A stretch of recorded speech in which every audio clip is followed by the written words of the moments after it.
Well, hey, you guys. So if you live in a rapidly growing area like us here in Nashville, then you probably heard your friends debate all kinds of different housing strategies, right? Like get an older home that has good bones. No, get new construction.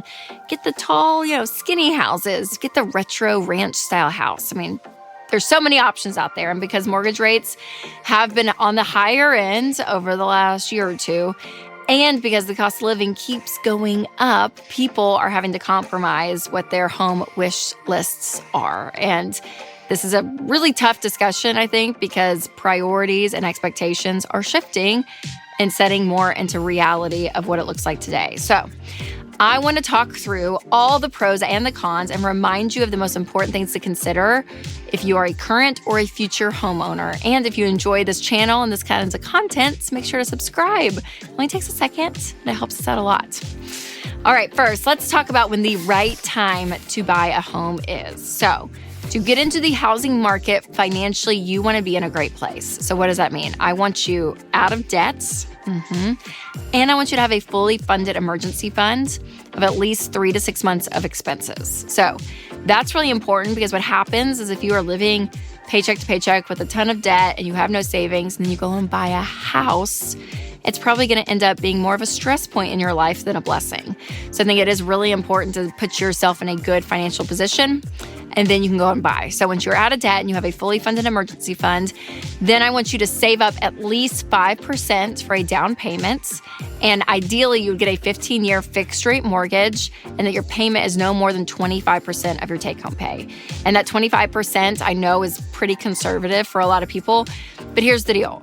If your home and this one line item in your budget is taking up, 40, 50, 60% of your income, you're not going to have a lot left just to live on and to do other things. So again, within those boundaries is a really great place to be.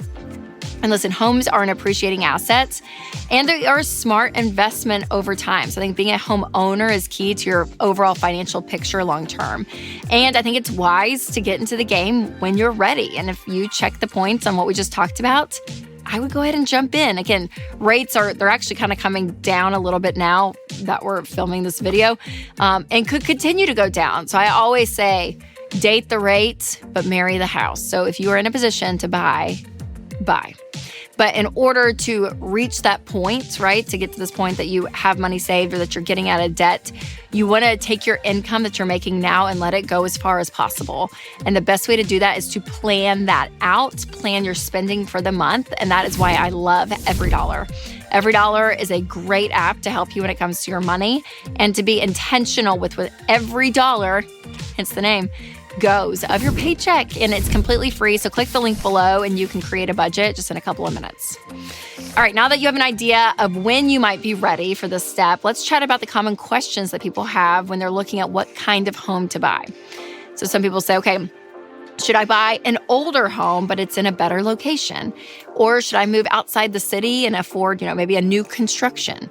Some people are even asking, oh my gosh, are new houses even made to last these days? Because it just seems like they're going up so fast.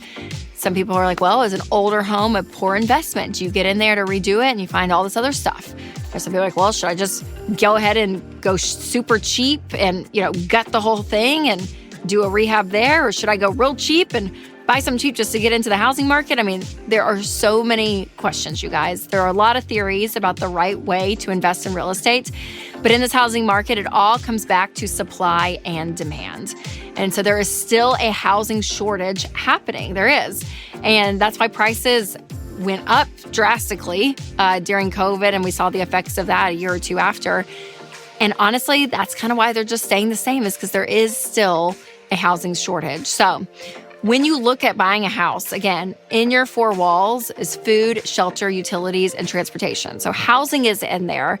And I do think that there is a time to rent. I do not think if you're renting, you're doing something wrong by any means. Because if you're saving yourself time to get yourself in a financial position, then that's great. But again, if you have the means to go ahead and you're set up to jump into the housing market, again, that's what I would do, because I think long term, that's some of the best use of your money. Now, when people need a place to live, then companies know that they can build higher volume of homes, and people have no choice but to buy them because there they are. So according to an article that I just saw, the average home is 32% more expensive than the average existing home during the same time period. And aesthetics have become a major priority for buyers in the last 15 years with the rise of social media. But if new neighborhoods are built in a hurry, sometimes you are sacrificing the quality of the house just to get in. And if you're spending 32% more, then you may not have the margin that you need to make larger repairs down the road. So again, don't just go buy your house to compete with your high school friend that's on Facebook, right? You want to be in a position where you're like, okay, yeah, this is smart and this is wise for the barriers and the boundaries that I have for me and my money. So that may mean, not going and buying a brand new house.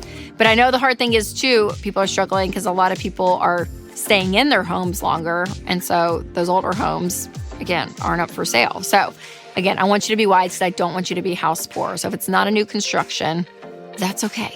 And again, some of the new construction, you may be sacrificing quality as well. So be thinking about that. All right, before we chat about that Airbnb struggle that we're seeing in so many cities, I want to tell you about one of our sponsors, Delete Me. So you guys, scammers are everywhere. And because of the internet, it seems like our information is out there more and more. And these people are very sneaky about scamming you because if they have your information, if they have your cell phone number, if they have your mailing address, they know so much about you. So you are so much more likely to fall for a scam. So I don't want you to do that. I have done that a time or two, I'm not going to lie. And it costs time, it costs money, and it is not fun. So getting your information removed from the internet is so, so important. That's why I use and recommend Delete Me. Delete Me finds and removes your personal info like your home address, your phone number, and more from hundreds of data broker websites, helping protect you from spammers, scammers, and online thieves. So this is really important, you guys. I would check it out because, again, the world today of the internet, our information is out there. So you want to get it removed. So go to joindeleteme.com/Rachel for 20% off. That's joindeleteme.com/Rachel.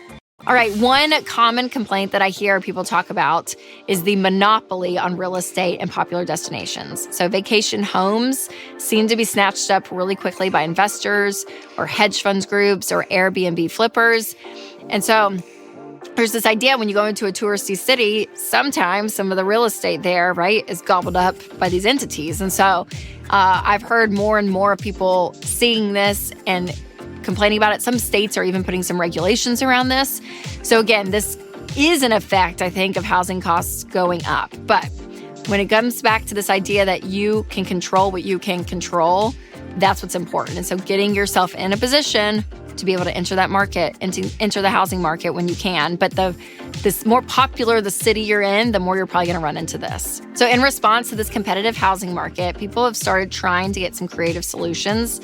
And like anything, some of these strategies have some pros and some cons. So for example, centrally located homes, they're convenient, but they've usually been there the longest. So there may be some imperfections or even paying for some repairs that maybe you don't see that'll be coming up. But on the other hand, homes outside the city are usually newer, but you're going to have more of a commute.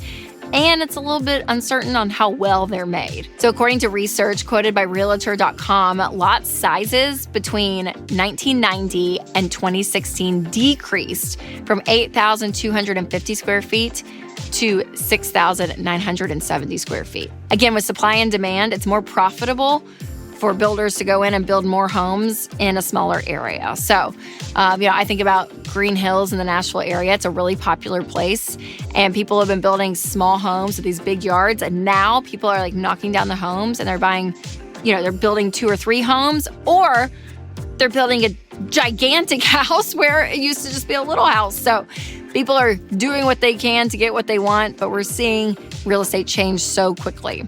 Now, with all this info and with all these opinions circulating around, here's what I want you to take away. Is there may be a place in your heart that you're going to have to compromise. So unless you win the lottery, or maybe you're an heiress to a throne you didn't know existed, there's probably going to be some compromise to your wish list. And again, I think we've gotten more realistic as the years have gone on. It was a real gut punch about 18 months ago, but I think people that we're now seeing that there wasn't a bubble, prices are the way they are. So now what are we gonna do about it? And so again, whether it's sacrificing the location, if it's sacrificing the type of house that you were thinking about, the yard, whatever it is, you have to know your priorities and your non-negotiables, and then everything else may be up for grabs. And that's okay, because I also want you to remember your home, yes, it should be a long-term investment. You want to be in it for at least 5 years, just to get the realized gains and everything. But man, you can move. Like, there is a place that you could look up in a decade from now and be in a different home. And that's okay too. So I don't want you to wait for the perfect solution, because usually there's not going to be. You're going to have to sacrifice something, and that's okay. But I want you to financially be wise about it. So again, making sure that you're in a place to buy a home wisely, like we talked about at the beginning of this episode, is so, so important. So I hope that helps. Again, getting back to this idea that you have the ability to control what you can control. And in the housing market and all of this, it's a really big decision, but I want you to be as informed as possible. So if you're thinking about buying a home or even selling a home, make sure to check out a Ramsey Trusted Real Estate Agent. They really take the Ramsey message and use that when it comes to buying or selling your home, and they help you stay on the plan. So make sure to check them out. I'll leave a link below so you can contact a pro near you. And make sure to share this episode with a friend who maybe needs a great real estate conversation. So if you found this helpful, make sure to check out my episode about easy ways to pay off your mortgage early. So you can click the link below if you are listening on podcast to make sure to hear that as well. All right, you guys, remember to take control of your money and create a life you love.